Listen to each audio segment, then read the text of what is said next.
سعالتن باو، جنہیں باو کے نام سے بھی جانا جاتا ہے، 17 صدی کے ایک صوفی شاعر، روحانی رہنما اور عارف تھے جن کا تعلق پنجاب پاکستان سے تھا۔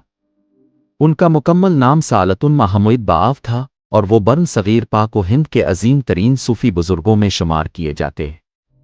سلطان باہو کی پیدائش 1628 میں مغلیہ دور میں ہوئی اور ان کی تعلیمات آج بھی جنوبی ایشیا اور دنیا بھر میں لاکھوں عقیدت مندوں کو متاثر کرتی ہے۔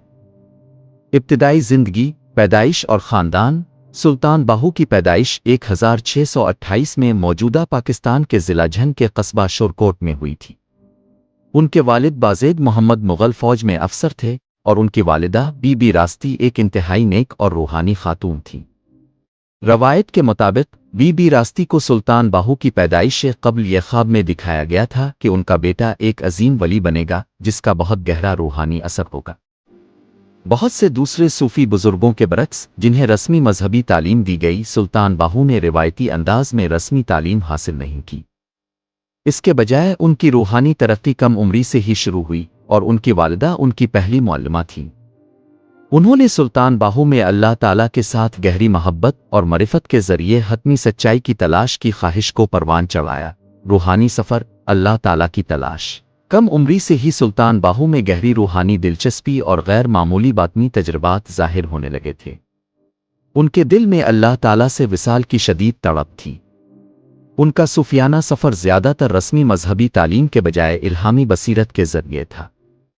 سلطان باہو کی روحانی زندگی اندرونی علم، معرفت اور اللہ تعالیٰ کے براہ راست تجربے کی تلاش سے عبارت ہے۔ 40 سال کی عمر میں سلطان باہو کو حضرت شاہ حبیب اللہ قادری کے ذریعے قادری صوفی سلسلے میں بیعت دی گئی۔ سلطان باہو نے قادری سلسلے کی تعلیمات کو آگے بڑھایا لیکن اللہ تعالیٰ کے باطنی تجربے پر اپنے خاص زور دیا۔ تعلیمات، فنافی اللہ، اللہ میں گم ہونا کا نظریہ۔ سلطان باہو کی تعلیمات کا مرکز فنا خودی کو اللہ میں گم کر دینا ہے۔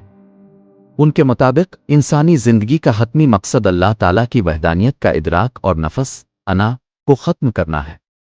یہ وحدت کا تجربہ روحانی معرفت کی بلند ترین حالت ہے جہاں ذات ختم ہو جاتی ہے اور صرف اللہ تعالیٰ کی موجودگی باقی رہتی ہے۔ قادری صوفی سلسلہ۔ سلطان باہو قادری سلسلے کے ایک بڑے رہنما بن گئے لیکن ان کا طریقہ روایتی صوفی طریقوں سے مختلف تھا۔ انہوں نے اللہ تعالیٰ کے براہ راست اور فوری تجربے پر زور دیا جو بغیر کسی پیچیدہ رسومات طویل مطالعے کے حاصل کیا جا سکتا ہے۔ انہوں نے لمبی اور پیچیدہ روحانی مشقوں کی حوصلہ شکنی کی اور کہا کہ اللہ کی محبت اور نفس کا فنا ہونا سب سے سیدھا راستہ ہے۔ ان کی تعلیمات کی سادگی اور دل کی سچائی نے انہیں وسیع تر عوام کے لیے قابل رسائی بنایا۔ انسان کامل، مکمل انسان۔ سلطان باہو کی تعلیمات میں ایک مرکزی تصور انسان کامل یعنی مکمل انسان کا ہے۔ ان کا ماننا تھا کہ ایک عارف کا سفر اللہ کی موجودگی کو اپنے اندر پہچاننے کے ذریعے انسان کامل بننے کا ہے۔ سلطان باہو کے مطابق انسان کامل انسانی روحانی ارتقاء کی بلند ترین حالت ہے جہاں انسان اللہ تعالیٰ کی صفات کا آئینہ دار بن جاتا ہے۔ الہی محبت اور صوفیانہ شاعری۔ سلطان باہو نے پنجابی، فارسی اور سرائیکی زبانوں میں وسیع پیمانے پر لکھا اور اپنی روحانی پیغام کو پہنچانے کے لیے شاعری کو ذریعہ بنایا۔ ان کی شاعری، جسے ابیات کہا جاتا ہے، اللہ تعالیٰ کی محبت سے بھرپور ہے اور روحانی مسافر کے لیے رہنما کا کام کرتی ہے۔ ان کی شاعری میں اکثر الہی محبت کی شدت، خودی کا فنا ہونا اور اللہ تعالیٰ سے جدائی کے درد کا ذکر ہوتا ہے۔ نون کا ایک مشہور مصرع ہے، اگر تم اللہ کے عاشق بننا چاہتے ہو تو اپنے آپ کو محبوب میں فنا کر دو۔ ان کی شاعری سادہ زبان میں تھی لیکن اس میں گہرے فلسفیانہ معنی پوشیدہ تھے۔ یہ شاعری انتہائی مقبول ہوئی اور آج بھی صوفیانہ محافل اور قوالی میں گائی جاتی ہے۔ اہم تصانیف۔ سلطان باہو نے 140 سے زائد کتابیں تصنیف کیں جن میں سے صرف 30 کے قریب آج دستیاب ہیں۔